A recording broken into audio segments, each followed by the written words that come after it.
Alright, so we've reached that time of the season where the reviews are going to be combining the movies that are starting 2018 along with the movies that are still coming over that were that are awards contenders for this award season, also known as last year. So that's what we're going to do. And I think we're going to start with the awards contenders before we go into the movies from this year, which means we're going to start with The Post, which I just got back from like 3 minutes ago, so it's very fresh. um, and this was obviously, we kind of talked about this with Darkest Hour, where it's like you kind of risk the whole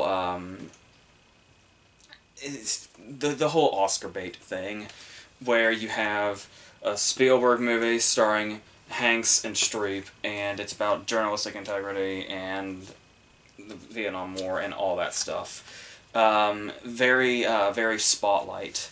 So the thing that we're going into here in regards to, we actually start off with some Vietnam War imagery. And this is one of those things where, first off, it kind of made me, obviously we saw what Spielberg did with World War II, but it's like, this opening was kind of like, I wonder what Spielberg would do with an entire Vietnam movie. But of course, we know that this is only the setup for what is to come in regards to the journalistic angle of this story. But what we see in this opening probably isn't as jarring as it might sound if you're expecting a journalism kind of all the president's men spotlight type thing, and you feel like you're getting a Vietnam movie at the start of it. But yeah, it actually does feel authentic, but it's not like, it doesn't kind of have an overproduced quality. When I say overproduced, I mean kind of like they put so much effort into this when it's really just a very brief prologue. So it doesn't really feel out of place or anything, and kind of takes us right into the main angle of the movie. So, and we kind of get a vibe of what we're going to get here. We get the nice flow, we get the cutting around, we get the, little snippets of information that's extremely incriminating. But the problem is like, is this what the movie is? Is it gonna move this fast? Is it gonna be like constantly doing this and we're moving in one direction? And it kind of feels like a race against the clock, more or less, a lot on top of, dodging obstacles and all that, potential jail time and all that. Not really. Not, like, all the time. I know it was, like, some of the reviews have praised it for being a movie that, like, moves really quickly and gives a feel of something like All the President's Men or Spotlight or something. But obviously, our main focus is going to be Streep and Hanks, obviously. And with Streep, we have this character that really comes through in a way. Obviously, it's the whole, she feels overpowered, not just because of her position, but also kind of, in a sense, her gender also kind of makes it seem like she's the one where there is a very potent frustration to her, especially in one of her first scenes when she's in the room and she's got everything that she has written down. She almost tries to hide it because she thinks she's overprepared, but then it turns out that this is where she should be, and everybody else is kind of underprepared. But then she has exactly what she needs to say in this particular moment to really stand out, written down on the paper, but she can't bring herself to speak up, and she can't bring herself to say it. And somebody else basically gets that spotlight, but she'll eventually, throughout the movie, she's going to show off that, and obviously Streep can do this. The determination of this character, and that's where a lot of the movie's kind of arc ends up coming into play.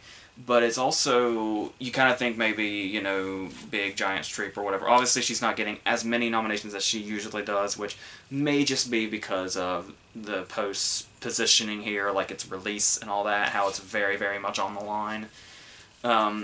Because but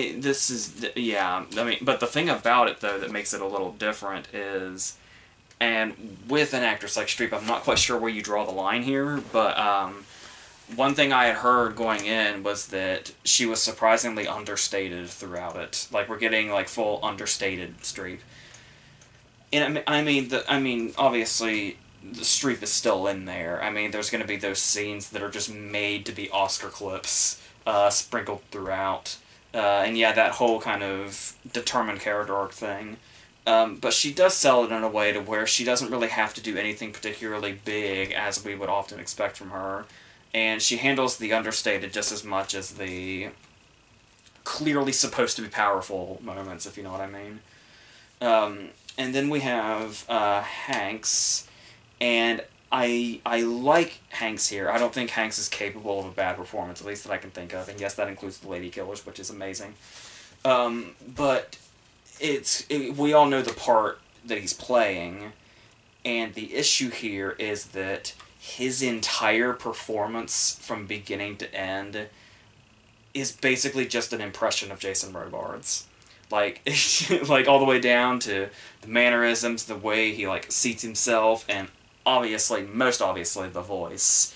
Now, mind you, I don't think that's too much of a bad thing because, I mean, it's still, you know, a good performance, but the thing is that it's a really good impression of Jason Robards.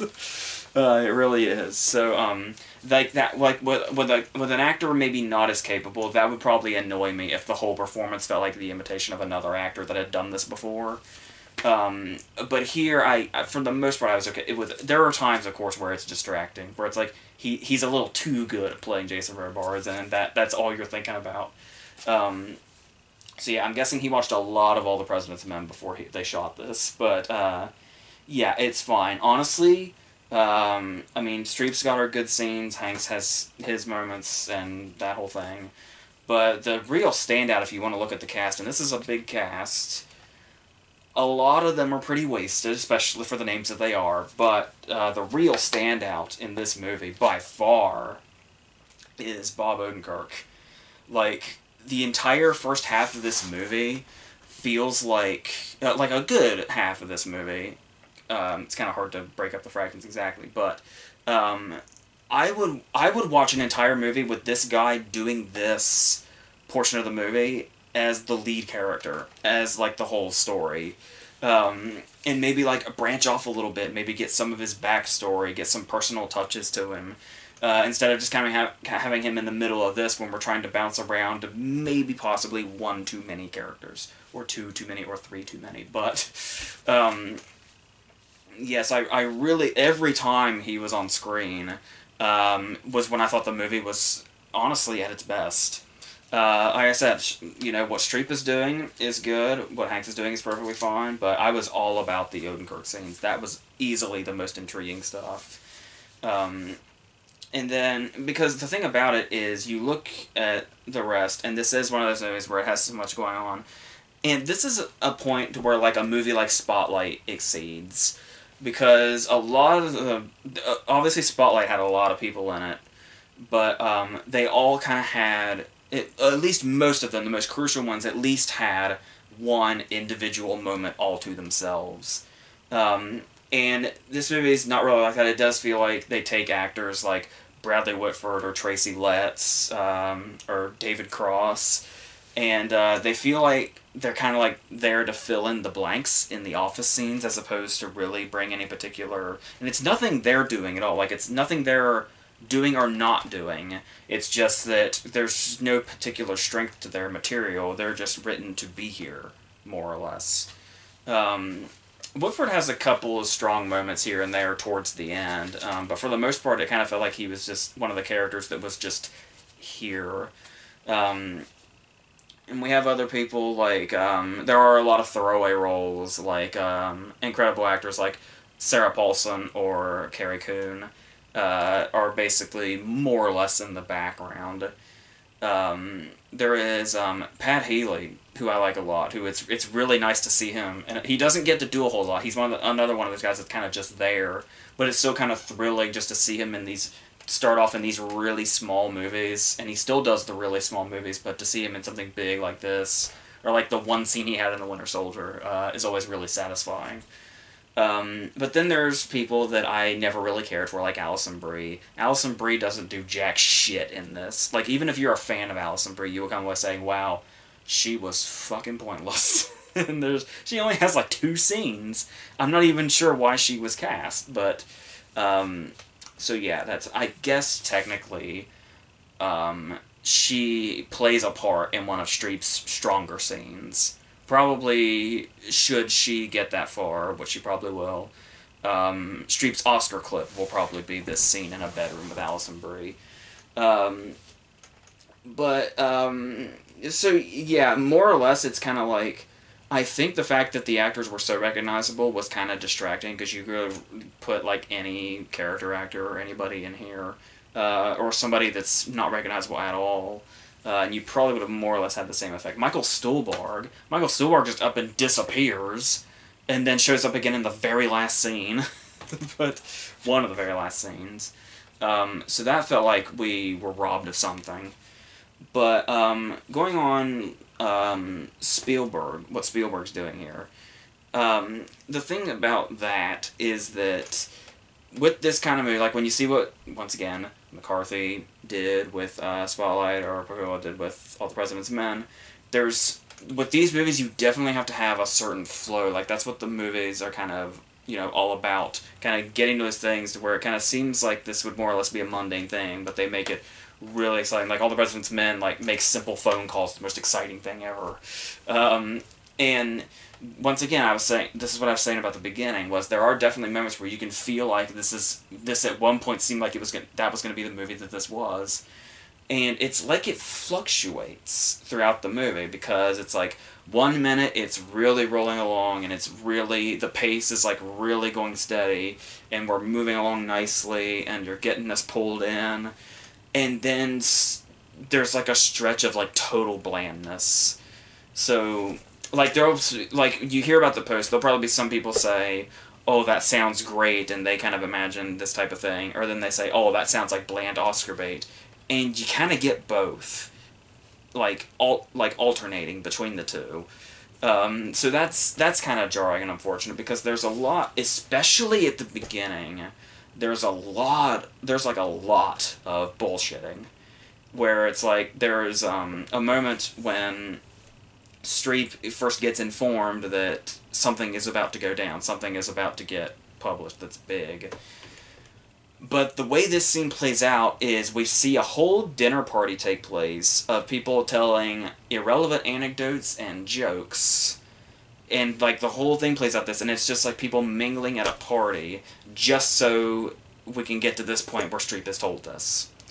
And it's like you can really sense this movie could be a lot more, mobile. It should really be feel like it's constantly moving, like these movies often do, and the type of, movie making that these movies tend to showcase. But it's like sometimes we really just stop dead for no particular reason to watch scenes play out and dialogue play out that's just like it's like the writer's dicking off. It's like, what was her name? Liz Hannah, I think. This is like her first script or something, and then they brought in Josh Singer, who co-wrote Spotlight, to like touch it up a little bit or something. But it does kind of come off in some of those cases where it's like, yeah, this is somebody's first script where they got a little too heavy in the every character's gonna get to do their, banter or dialogue, whatever, even if it has nothing to do with what's going on. And it just serves to not enrich in the atmosphere or anything, but it just holds us up. And I understand it's probably supposed to be the former, but that's not the effect that I got from it. So there's a lot of that, like I said, especially in the beginning, that you have to kind of push your way through. And another thing about this is these moments I talk about where it's like it feels like it goes into blandness it's another thing where you look at movies like All the President's Men or Spotlight, where one of the things that really, really drives those movies is that you get a sense that every character in it is like oozing with passion for this. Like, they're angry, they're determined, they're obsessed, this is all they want. And you really don't get that from a lot of the characters in this. Maybe in like tiny little doses, but that's the kind of thing that should be prominent throughout. And I'm really not getting any of that from most of these characters. And there are, even with characters like Streep, it feels more like it comes in bursts than it does seem like a continuous thing throughout the movie. So I don't know how we're supposed to feel watching it if it feels like the characters don't always have their full hearts in it.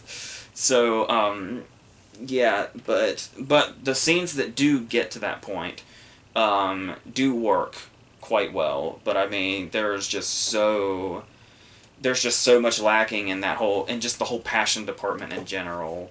I don't know. You could say that about the makers themselves, or you could say that about the characters, or whatever. But it's like it feels like there should be a lot more urgency than there is, and a lot more passion, and a lot more drive, I guess. But it's like there's sometimes where it's like it seems like the dialogue itself is trying to make up for where that falls short. But we really need to see it in them, and that doesn't always come through. So that's. But like I said, though, those big moments are really big. Like obviously there's always the big scene we're all waiting for at the end of all of these movies where we watch the papers get printed, and yeah, that's really that really does amp you up. But and gets you, like, you feel that passion. You're like, God, why can't the whole movie feel like this? But yeah, yeah, it's fine. Like, it's fine. Like, it's not like those moments are entirely absent. And like I said, I love those Odenkirk scenes. But I do think, despite everything I just said, this is the type of movie, like the journalism movies, where I understand, from a technical perspective, how good they are and how effective they are. Movies like All the Brightest Men in Spotlight, but it's never really been the type of movie I, in particular, have been all that passionate about. Like, I wasn't, like, totally crazy for Spotlight, but I can't recognize that it was, just for lack of a better term, very, very good. And very, very well acted, which is very important in movies like this. Like I said, sometimes the characters just feel half-assed, but they are definitely enough bursts in here to kind of make it okay. But it's not like we talk about the late date and everything. But if this is if the lack of, like, you know, awards we've been seeing for it happens to be more than just they didn't see it in time, I kind of buy that too. It's not a movie to really get all that passionate about, despite the talent behind it. It does feel like kind of a bit of a waste, but like I said, it's not like to say moments aren't in there, because they certainly are, but a movie like this could have benefited from a lot more of that. So that's more or less where I lie with that. Just not a lot of passion in general, much like the people in the movie. So we're going to go right into The Shape of Water, which is doing very well this award season, and obviously one of Guillermo del Toro's big passion projects. And when you look at del Toro's movies, you're likely going to get one of two things. You're either going to get a big, giant, awesome spectacle like Pacific Rim, or kind of staying in that big action vein like Blade 2 or something. But then you have these movies like, you know, Pan's Lab. Oh yeah, you got Hellboy over here too. I think Hellboy kind of tried to find a middle ground, but for the most part, it's on this side. But then over here, you got the likes of, like, Pan's Labyrinth and oh my god, I just completely drew a blank. Devil's Backbone, the Ghost movie, to where he takes these concepts, and obviously we've seen in his very sincere and heartfelt speeches this award season, just how seriously he takes the monster genre, to where, like, he can take big monsters and, like, those, like, basically take them from 50s movies and the like, and put them in a giant spectacle like Pacific Rim. But he can also do something like this, where he takes something that's like a monster from a 50s movie and does his thing that we saw very much in stuff like Pan's Labyrinth, where it was like, it's a very human drama and something very emotionally driven and about human characters, more or less, but that have these fantasy elements in it and have these monsters in them as very crucial characters, and kind of where the whole arc of the story comes from, and how it changes the human characters in it, but also how the human characters kind of change the monsters as well. Something very different from Pacific Rim. That's the talent of him, is he can do both perfectly. And so we have Sally Hawkins here, and it's one of those cases where it's like it might sound like a strange concept. How she works in this government lab where they bring in this. It's my understanding, obviously, his appearance and just way about him is based on the creature from the Black Lagoon, but he obviously has those qualities in him where he can communicate. And it's the cases, though, of when you just hear the concept and you realize that this woman, this mute, I did say mute and not deaf, right? This mute woman who is going to end up falling for this sea creature of sorts. And you think, well, that's bizarre, but then... And it's one of those cases where once Hawkins explains it to us, or explains it to Richard Jenkins, who ultimately explains it to us, it makes perfect sense, and you kind of feel bad that it might not have made sense to you in the first place. The way that she kind of feels and this is one of those cases where the movie does a lot by not telling us stuff, and it just puts it in there visually, but this is the one scene where it like really straight up tells us something that we could ultimately pick up on with just visuals, but the thing about this scene is it could be like the one scene of exposition where we totally get the motivation of Hawkins and where she's coming from and why she feels what she does for this creature. But it actually ends up being her strongest scene. And so that's where Del Toro really kind of worked his way around that in one scene that would just feel like an exposition dump, but actually is one of the big emotional scenes in the movie. When we see her explain the whole... She feels like there's no difference between her and him because of her incompleteness, as she puts it. And once again, the whole human element... This love story that feels just as potent as any love story between two humans starts to blossom. But obviously, in true Del Toro fashion, there's going to be a lot more going on than just one simple story. Because we also have... Well, there's Richard Jenkins' character, where we have this really nice best friendship between them, where they both kind of feel like outcasts, because obviously...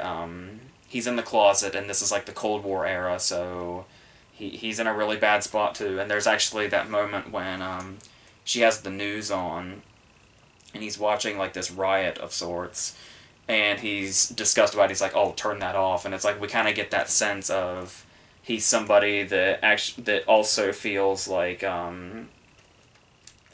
there's like he's, because of the prejudice against people that he sees.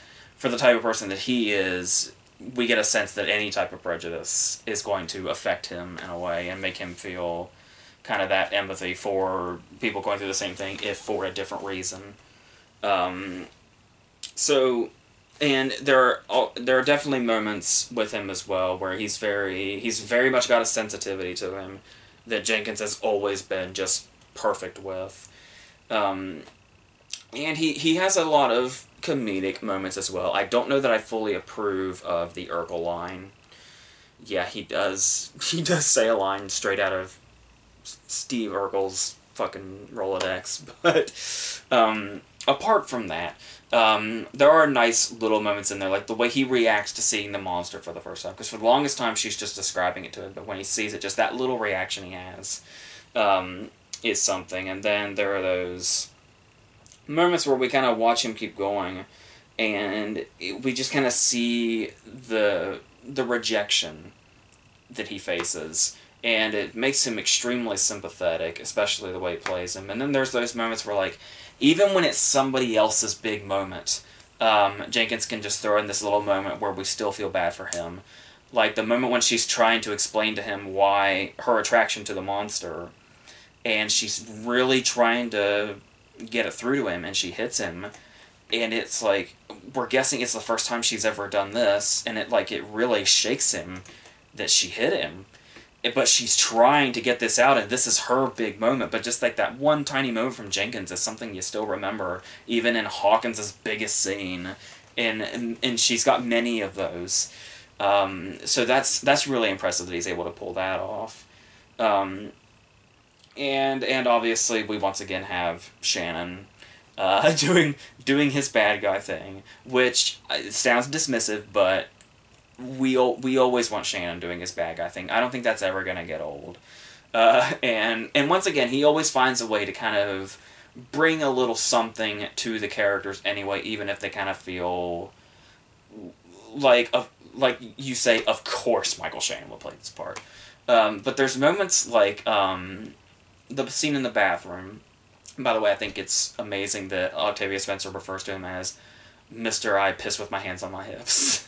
But that scene in the bathroom when he just reeks of the kind of guy that would say shit like this when he says the thing like, sometimes I hang out in the bathrooms and I watch people wash their hands because it tells me everything I need to know about them. And it's like, they can wash their hands before they go or they can wash their hands after they go, but if they do it both times, they're weak.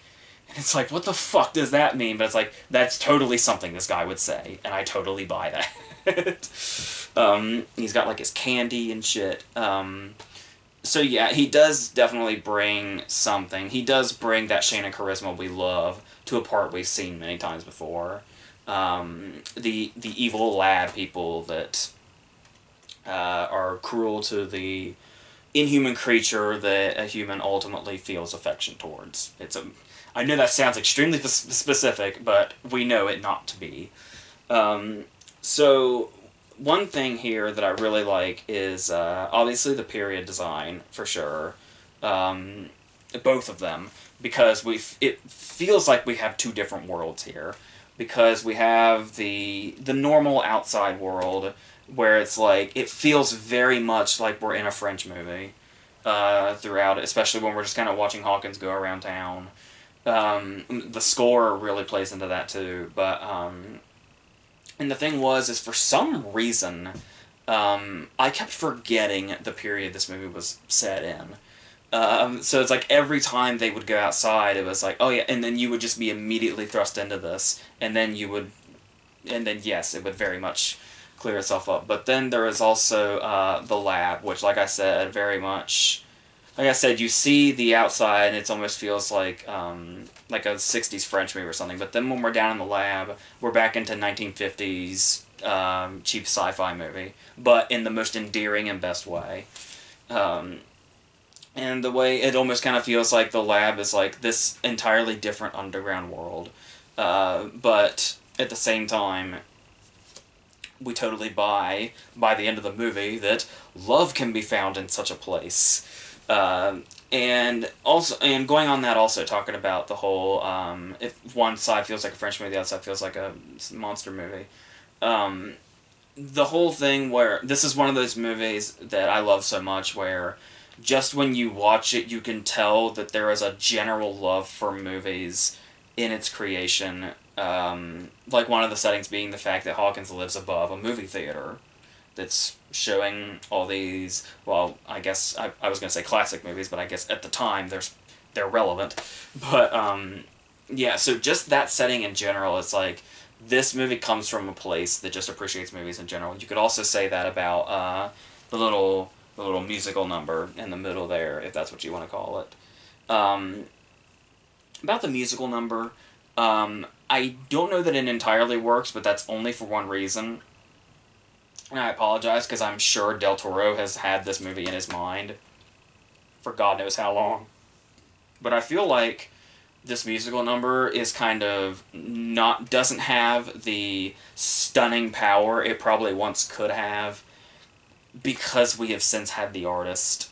It feels very much, I mean, yes, it is a little different because it's got a sea creature in it, but nevertheless, it does feel like a completely replicated set and sequence from the artist. So I feel like if we didn't have the artist, that scene, to me anyway, would have been a lot more powerful and, just completely, it would just completely sweep you away a lot more. If we didn't already, it didn't immediately make me think of another movie, which is unfortunate. Because apart from that, like I said, this movie does tend to have a love for movies and gives us vibes of those. but it never really feels like different movies. It never feels like Creature from the Black Lagoon or anything like that, obviously. It definitely feels like its own thing, and this was the one sequence where I was like, that kind of makes me think of another movie. But given that the whole thing just kind of feels like it comes from a lot of movies, that's still really impressive. That it still always feels like its own thing, regardless of that. Um, and obviously, and talking about the other kind of different worlds that these characters seem to live in, like these individual worlds to themselves. Continuing on, that Shannon they try to do a little more with Shannon as the kind of bad guy that's always cruel to the creature that works in the lab. They try to give him other layers, I guess. I don't really think on. I mean, I know, and I say that it kind of feels like he's just that bad guy, but I feel like Shannon's presence in general, he's able to do something kind of unique to a character that seems normal. Kind of like he played the cop with nothing to lose in Nocturnal Animals, but in such an incredible and memorable way that we never thought about any other cops with nothing to lose in the past. So I feel like without giving him any extra, like if we never saw Shannon outside of the lab, apart from obviously towards the end, I don't think it would change.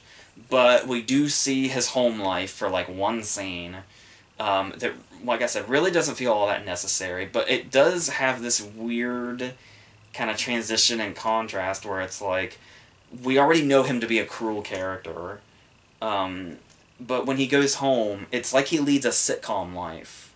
Like, he comes home and, like, there's breakfast and the kids kiss him goodbye and he's got the wife with the apron and the hairdo and all that.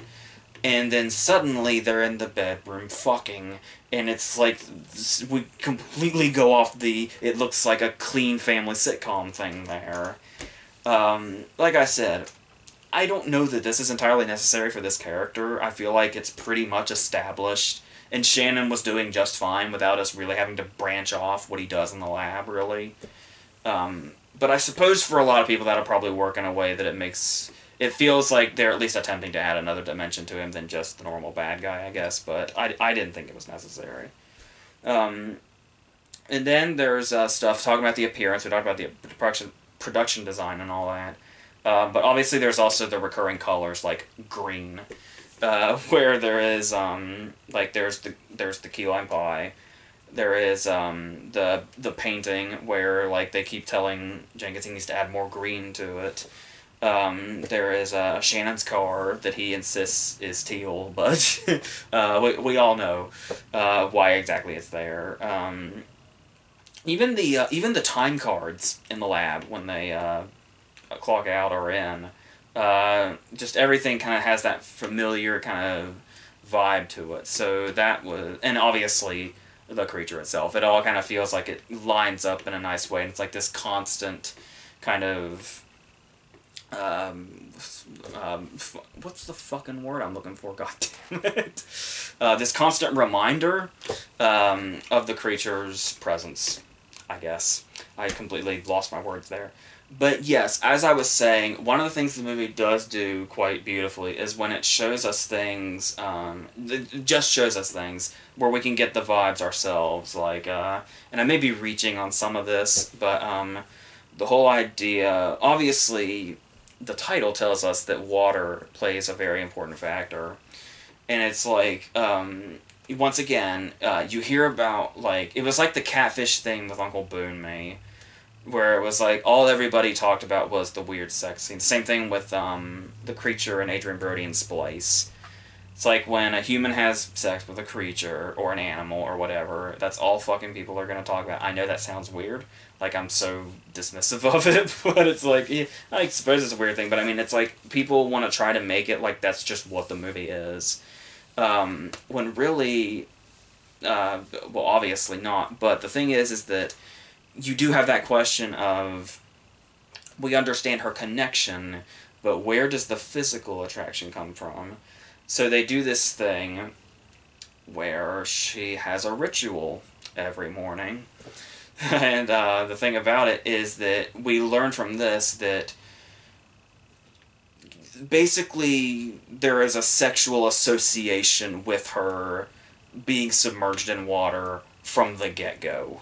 Because this is the ritual that she does every morning. So when it comes to that, and we have that scene that is surely a classic in the making when she fills the room with water, and this supposed sex scene takes place, it actually feels perfectly in line because we've seen how this character goes from this to this. There's also kind of this is where I'm probably reaching. There's obviously another big connection between them is the hard-boiled eggs. That she always takes in her lunch, and she ultimately gives one to him. And it's like, where are eggs hard boiled? Submerged in water, of course. I don't know if that's intentional or not, or if it means fuck all, but it's something that I was just thinking about. That the hard boiled eggs just happen to be one of their major connections. But anyway, there is, and once again, Michael Stuhlbarg, who also plays a very intriguing character. There's this side plot with him and the spies. I don't know if it's so much of a side plot, but it feels like it's a side thing going on. But that's sometimes can be very intriguing, but also sometimes not as much. And going on that too, I do think that this movie is... We're basically split up in two parts. There's when he's in the lab, and obviously there's going to be the point in the middle when... I don't know what the advertising does, so I'm starting to wonder if this is actually a spoiler or not. But really, it's where the movie could really kick in. It happens quite early for what it is, but... Yeah, there's going to be the moment where she eventually breaks him out. Well, we know this because of the water scene, but... the thing here is that I thought the movie was a lot more intriguing when he was still in the lab, when there was a barrier between them, and they kind of had to work around that, and she kind of had to do it in secrecy and really kind of do the, once again, maybe already explored territory over and over and over again, but just kind of the forbidden angle to it, the way they had to do it that way.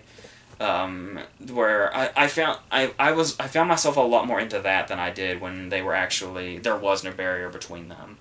And he was like actually at her house and shit and biting her cat's heads off and all that. But, so, and obviously, story-wise, it does sound very unique. Certainly as a love story, it's unique. But just the overall thing doesn't feel particularly new. Like I was saying, it's the E.T. thing. It's the human has affection for inhuman creature, and the big bad scientists want to poke and prod it to death. So, yeah, all in all, it doesn't feel that new, but at the same time, I suppose you could also say that's the homage to the older movies. Maybe, but that also can only go so far as well. For a movie that does still feel like its own unique thing, story-wise, not so much, but... yeah, once again, I did find the first half more appealing. There is also the, pretty much as soon, not to say too much, but I feel like if you really think about it, you got it. When you pretty much know the concept, and you really start to see the direction it's going, this is one of those movies where the ending is always... You pretty much almost always know what the ending is going to be. Like, right down to it. Or maybe that's just me, but it seems quite obvious. Or once again, if the execution's just right, maybe that won't bother you. But yeah, I basically what I really know is that I do much prefer the first half to the second. But that's not to say the second is some big, ball drop or anything. But there's certainly not as much intrigue to it, and it does start to get into much more familiar territory in the second half as well. But overall, it is very strong. Like I said, just knowing Del Toro's passion in it is quite endearing, and just seeing it as this very unconventional love story, it all does come together quite nicely. But obviously, I'm not quite as crazy about it as a lot of people are, but I do like it very much, so yes. Alright, let's go into the next year finally, or this year. We're actually, obviously Insidious came out last week, but we're going to start with Paddington 2. And obviously I'm a big fan of the first movie, and was very excited when this started getting very similar acclaim, up to and including some BAFTA nominations like Screenplay, I think British movie, and Hugh Grant in supporting actor as our villain that is an actor that is a master of disguise. Um, and the great thing about this is it really has this feel of being alive, because we have the first movie, which I love so much, and there's nothing wrong with it. But the thing about it is the first movie has the whole introduction. Like, we have him in the wild, then he comes over, then we have to wait for him to be at the station, and then meet Hugh Bonneville and Sally Hawkins. I know, it's a very weird transition seeing these almost back to back. It really is. But regardless, and then you have him trying to adapt to the home life and to the children and all that, and the family, Julie Walters and all that. And then everything goes into it. But the reason this movie kind of has the edge here is because that's all done, and this movie can just go right into it. We can just go right into the shenanigans, and that's where we want to be, and the movie very much delivers on that. And it does start off with him wanting to get a gift for his aunt, but it's like, he doesn't have the money, he doesn't know what to do, he can't afford anything, he'll have to get a job, and then he's going to do this. And the very first thing that occurred to me was, is Paddington 2 turning into Emma Daughter's Jug Band Christmas? But it's not really. Just at the very start, it feels like it's going to be that. But there is definitely, it's, I don't know, I really wanted to watch the first one again before I saw this one, but I ended up not having time, so I got to think back. There are some cases where this one actually might be funnier and more adventurous. But not all the time, but it's definitely, this movie does feel like it has a constant life to it, which I do remember from the first one, but this one especially, because like I said, we could skip through that introduction now. But then obviously, it's almost like we're back in Planet of the Apes territory. It's like it goes from a Paddington movie to a prison movie very quickly. It goes from a Paddington movie to the Grand Budapest Hotel very quickly. Very, very similar escape sequences, if you will. But yes, obviously the plot comes into play because the object that he wants is a pop-up book, but this pop-up book might involve having certain clues to it that lead to riches elsewhere or something of the like. And once again, we have BAFTA-nominated Hugh Grant as our villain, who is a washed-up actor who is now doing dog food commercials. And the thing about this is, I heard Hugh Grant telling a story about the fact that he was the first choice to play a washed-up, narcissistic actor. I wouldn't call Hugh Grant washed-up, but apparently the role was for a washed-up, narcissistic actor that took himself way too seriously, to the point that I guess in the early stages they actually just called the character Hugh, because it was so obvious who this was going to be. But he is perfectly cast, and he does play this villain that is, like, genuinely crazy. The great thing about this movie that I don't really remember in the other one was, this one's not afraid to explore much darker humor. And like, I guess a lot of that has to do with the fact that this is a movie where a majority of it, Paddington is in prison, but we also have a villain who is genuinely insane. Like the moments when he's in his attic, and he has all the costumes of all the different characters he's played around, and he treats these costumes as if they are people that exist. I love, one of my favorite lines in the movie probably is Hugh Bonneville's delivery of, "Oh my God, he's a weirdo." And once again, he is a master of disguise, which lends to a lot of very funny scenes. There is, if you always wanted to go into a movie where you knew that you were going to see Hugh Grant just as a nun, congratulations, that movie exists. We got to see him play the cannibal in Cloud Atlas. This was clearly the next step, of course.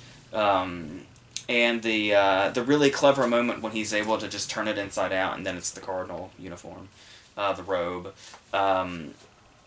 yes, it's nice to see a villain in one of these types of movies that's actually legitimately clever. Usually in a movie like this, a villain would just slapstick around, be very much Harry and Marv. Not that Harry and Marv's a bad thing, but it's all about context. Um, so yes, it's nice to actually see kind of a genuinely. I mean, he has slip ups for sure, but he does still feel like a genuinely clever character. And like I said, it's a really nice touch that he seems to be genuinely insane amidst this children's movie. This is what I was talking about when I was talking about stuff like the Emoji Movie and Ferdinand and all that, to where it's like you can make a movie that is for very small, tiny children, and very small, tiny children will get the utmost, you know, amazement out of this. But at the same time, it's very clever and not afraid to do different things with the humor. It feels like the humor is coming from so many different places. Because like I said, we were talking about the dark humor in the prison sequences.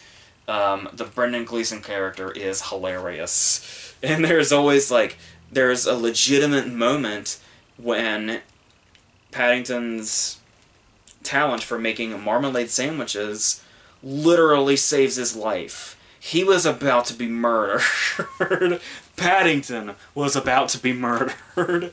By the way, I do still love replaying up the joke from the first movie to where it's like, Paddington exists in this world of humans, and we all accept it. The only person that seems not in on it is Peter Capaldi.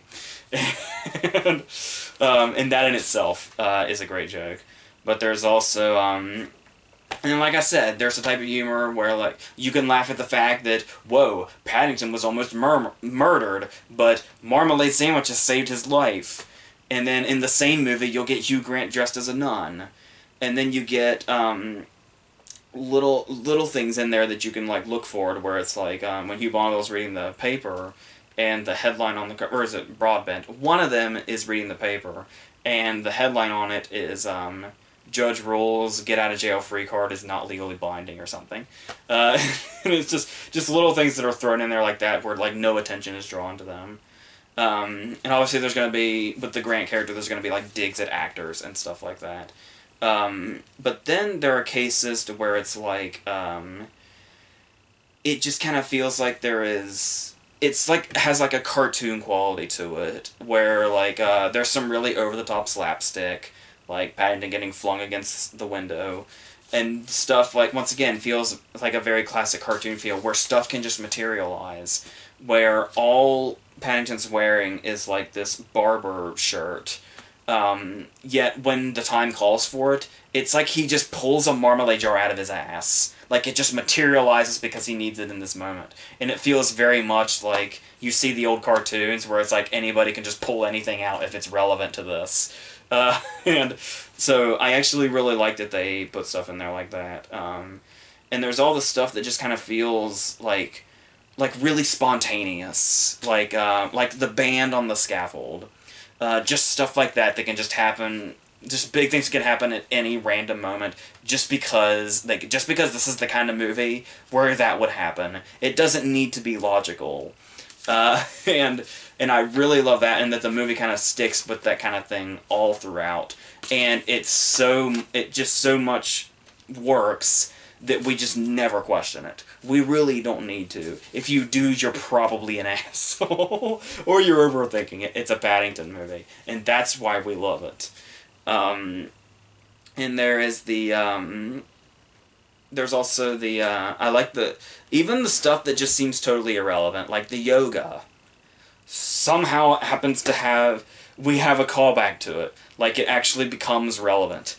And yeah, so I really love that stuff. But then, there's also some great visual stuff, like, I really love the sequence when he is imagining he's going to show his aunt around, with the locations that are in this pop-up book, and we have this whole sequence where it's them running around, and all the sets and all the people are in. It looks like they're inside the pop-up book. That's a really nice scene. And another thing I was talking about was how the fact that we're all in it now, and we don't need any particular introduction because we're already right in the middle of it. So it's always really fun to watch the way Paddington is treated throughout it, and how it actually affects everybody, to how, like, We just kind of see the normal, everybody knows him, and everybody's friendly with him and all that, once again, except Peter Capaldi. But then it gets to that point where once Paddington goes to prison, it's like the town falls apart without him. Like everything, like just one little nice gesture he makes to every individual person, when those people aren't there to get those tiny little positive gestures, it all comes crashing down. And it just shows you the importance of the character in this story, which gives him a whole other lovable quality, as if he needed any more. And it's like, yes, just everybody. And that's the thing, too, is when you watch all these actors interact with him, the likes of Sally Hawkins and Hugh Bonneville and Jim Broadbent, Hugh Grant even, it's sort of like those stories you hear about actors that work with the Muppets. And they're like, you get so wrapped up in it that you totally forget that's a puppet. And you just talk to it like it's a person. Even though obviously Paddington is animated, you still get that vibe from the actors. The way they seem to like there doesn't seem to be a disconnect when they're like directly talking to him. So that goes a long way as well. And like I was saying, I mentioned Brendan Gleeson earlier. There's a lot of people in this. Like the opening credit sequence felt like it was going to go on forever, and every time a new name came up, you're like, I know that person. And it just kept going. Even some people that didn't show up in the opening credits. Everybody loves a Richard Ayoade cameo. And so yes, and then like I said, even the humor, once again going in different directions, where it starts to feel like, even not necessarily a classic cartoon, but like a classic movie too. Like I said, the old style jailbreak sequence we saw in Grand Budapest Hotel, there's a very similar one here. And amidst this scene, we get a reference to modern times. Or what seems to be a clear reference to modern times. And it's like, to be a movie made for very small children that's not afraid to throw in a Charlie Chaplin reference, that's what the world needs in their children's movies. Where it absolutely works 150% for the target audience, but it works for everybody too. This is what children's entertainment needs to look like. Please, for the love of shit, will somebody take note of that before they put out more crap like some of the animated movies we've been getting lately. Be like Paddington. That's what you must take away from this. So, to completely go off on a different path, our last movie is going to be Insidious: The Last Key, aka Insidious 4, aka Insidious Between 3 and 1. Because all our franchises are going to have to do that now. So our story begins, and we go back in time. We're in, like, New Mexico, I think. And we see a little girl, and I started to wonder if I was watching another Annabelle movie again. The setups, the scares feel very similar. But it's like this girl can sense the dead, and people get very bitter about this because they don't believe her, and it's like, so Insidious 4, or at least the prologue to Insidious 4, is gonna try to be the Sixth Sense here. And this is quite a prologue. Prologue is, like, almost not the word I want to use. This prologue is, like, 15 minutes of the movie. That's a long opening. But it begins, and I will say, the Insidious movies aren't something I've ever been completely crazy about. But I definitely have a certain respect for the first movie. The first movie, while just being a ghost movie or a haunted house movie or whatever, the way it went about it, this is the brilliance of James Wan at work, of course. There's still felt something like unique to the different ghosts. Hence, the scares feel a bit unique, even if it's like stuff popping out and shit. There's still definitely something totally creepy going on in that first movie. They kind of carried over in the second movie, not so much at all in the third. But here, when we're trying to mix things up, there's still a little something here in our scares. the great thing I can say about this that you can't say about something like, I can't remember if 3 was much of a jump scare fest. I don't really remember for sure.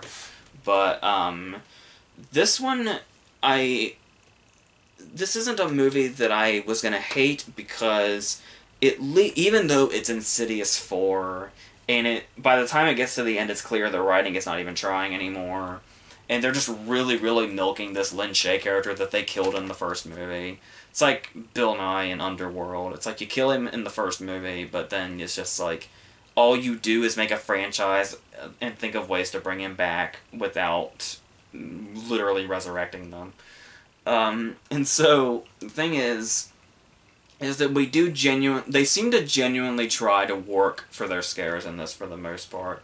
Like, it doesn't feel like things are constantly just kind of jumping out and screaming in your face. There's a lot of build up to most of the scares in this, believe it or not. Like this opening scene with when the top bunk moves, and she looks over and sees that her brother is sitting in a chair, and it's not him that's up there. And we wait for her to see what's up there. And they really drag it out in a really nice way, and they really build that tension. And I'm really glad that movies like this can still put scenes like this in there. Even if they're mediocre as fuck, there's something to you if you can execute your scenes like this, like they do in this opening scene. So I'm glad that they did at least attempt to do that. It did feel like a step up from 3. 3 feels like such a distant memory. I'm like really struggling to remember what all happened in it, but yeah.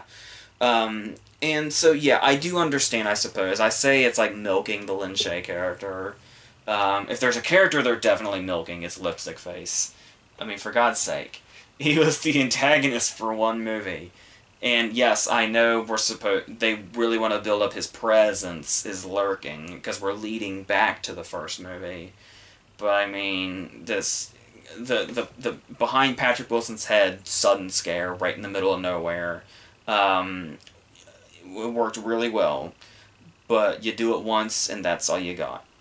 You don't keep doing it for many more movies where he's not even a character. He's just supposed to feel like a distant presence. Well, when he's in our faces and screaming, he doesn't feel very distant, so... But anyway, I do understand why Elise is the character that you want to keep following, because you have Patrick Wilson, you have Rose Byrne and all that, you got the kid and all that, you got all the cool ghosts and all that. And it's like, when Lin Shaye walked into that movie, though, it was like, oh, I would like to know where she came from. So I understand the approach of these prequels/sequels, whatever. Following her character, even though it would kind of be nice if they followed up on that cliffhanger from the second movie, but I guess that's not how they're going to bring her back. We're just going to keep doing the prequel thing, but now that we seem to have come back together, maybe the last in the title, maybe it won't just be the key. Let's hope. So, I am a little curious about that cliffhanger, though, but I'm sure it would be disappointing if they followed up on it anyway, so maybe that's for the better. So as I was saying, I do like that the movie actually kind of tries to take its time. Like I said, the prologue is like 15 or 16 minutes when we get her little backstory when she was a kid. And once again, there are some very genuine moments here. There's the moment when we almost kind of get like a Silence of the Lambs vibe, like the climax of Silence of the Lambs when she's in the dark, and it's Specs and Tucker are in the van, and they can see what she can't see, and there's a face just lurking directly in front of her that she can't see, but they can, and she's just reaching out in the dark for it. It feels like we've seen it a lot before, but it's still pretty effective in the context itself. And it does break off and try to do a bit of character work. Her brother is played by the great Bruce Davison, who's been wasted in so many horror movies, and just so many movies in general. He was in one of those religious movies, too. So it's such a shame. He's an Oscar nominee, and he really deserved that, and he's really good. It's a shame that he keeps getting stuck in movies like this, because he's above this. But, God bless him, he brings it to anything that he does. And I really like that also, talking about that, was... Now, the movie seems like it's gonna go in a decent direction, but then there's like, oh, but this, and oh, but this. Because there's something that happens in the middle that we realize, and it feels like this movie's gonna take a sudden swerve outside of the paranormal for its scares. And it's like, that's interesting, especially in an Insidious movie, where it's like all about the paranormal, and one of the big strengths is all the different ghosts and demons. But it was like, alright, let's see where this goes, combining this new non-supernatural element with all the shit that's already going on. This should be interesting. But then it's like, number one, it feels a lot like a story turn in Don't Breathe, and secondly, it always comes back to that possession bullshit. Always. If it ever seems like a movie is gonna veer off and not be supernatural, it's gonna stay supernatural and blame it on possession. Every single fucking time, because writers are lazy anymore. And there is, I was talking about lipstick face behind Patrick Wilson's head in the first movie. Well, it's not lipstick face in this scene, but they try to cash in on that scare once again. And it's like the one of, if not the biggest scare in the movie. The one that like really takes you by surprise, but it's the same setup, it's the same layout. The whole, well, we're in a well-lit room, we're not in the place where all the freaky shit's going on, we're safe, right? And then boom, something fucking jumps out and gets you. So like I said, I guess technically it's the biggest scare in the movie, the most effective scare in the movie. But very much rehashed of that first look at lipstick face in the first movie behind Patrick Wilson's head. So that's kind of a bummer. And then of course we got goddamn Specs and Tugger, and it's like, the problem with these characters that's always been there continues to be a problem, probably worse off than it's been yet. Like, I remember them being relatively funny in the second movie, even though it really felt like they were really dragging the humor out. But this one is, there's the whole thing about them hitting on Elise's nieces. And it's like that, it's just, it gets embarrassing after a while. Especially towards the end there, and they just drag it on and on and on. And I said, these characters have always had that problem, but it's probably at its worst here. It's like, just get these fucking guys out of here. It's like, I get why they're there, and they've been entertaining before, but I mean, like, they do not need to be in it as much as they are. Or if they have to be, make them do something that's fucking worthwhile, because, yeah, they're just beating a dead horse with their comedy. And yeah, and eventually, even though it does seem like we are getting somewhere in some of these scare scenes, still eventually as it goes on, even beyond just, oh, it's possession, even beyond that, there's so many more obvious and boring turns for this to go in.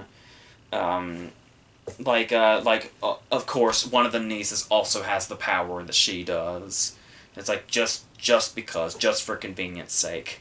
And it doesn't help that she's a terrible actress too, one of the girl playing the niece with the power. So nothing's going to be convincing in that regard ever, which sucks because Lin Shaye is so good. She's so good doing this. She's so devoted to this, and it's so cool seeing this. I think she's in her 70s now, and obviously we've seen her forever. She goes all the way back to being the teacher in A Nightmare on Elm Street. And to see that at this age, and at this point in her life and her career, she gets to be the lead in a franchise. That's pretty fucking cool. And she's really brings it. But I mean, it really, for her sake and for the sake of the scenes that really do work, it really makes you wish this shit was better and that they put just a little more effort into the writing, because when you look at it, like, you can see the effort in the execution. You can totally see it. But I mean, the writing is just... It's like they always, halfway through, stop giving a fuck. Every time. It never fails. And it's like, oh, well, let's just do this old thing, or let's do that old thing, because I'm tired of thinking. I'm tired of being creative. Fuck it. So it's like, you need to get James Wan back in here to whip these fuckers back into shape, is what you need to do. But I'm sure he's off doing much better things. We'll see how Aquaman turns out, I guess. But that's the thing, too, is really just this Insidious franchise in general. Like I said, I've got mad respect for the first movie. But it's never been a series that's gotten me excited. Like, despite how I feel about the first movie, I never got that excited they were doing a second one. Obviously wasn't excited when they did a third, wasn't excited about this one. But, and it's like, and it's not like I necessarily hate their existence, it's just like, oh, so we're getting another one of those, are we? Well, when it comes out, I'll remember that it came out. I'll remember that it exists when it comes out. In the meantime, I'm not even going to be thinking about it, because I don't really care. Like, I don't end the movies thinking... Once again, cliffhanger in the second movie still has me a bit wondering, but for the most part, it's kind of like... If we never find out, in the long run, I don't really care. Just like every time one of these ends, it's like, oh, is this going to continue? If it does, I don't really care. I don't care where it goes, but... So, yeah. It could have been a lot worse, for sure, but at least it felt like they tried in some regard, if not all aspects. So that's what this week was. In a couple of days, I'm going to go catch one of those Fathom screenings of the Treasure of the Sierra Madre, and while I'm there, because it's not in this town, but it's over there, I'll be seeing Molly's Game before Treasure of the Sierra Madre. And then there's a new straight-to-DVD Bruce Willis movie. Probably be checking that out, because... And then we'll see what else happens. Hopefully Phantom Thread is in my near future. And if that's the case, after the post today, Molly's Game on Sunday, and a Phantom Thread can come around here soon, or at least within driving distance, it should be about all the major contenders, so yeah. And then, obviously, you have a Versus that I already shot a couple of days ago on Sunday, and then the Best of the Year video after that, so yes. So that's all we've got. So until all that, we're done.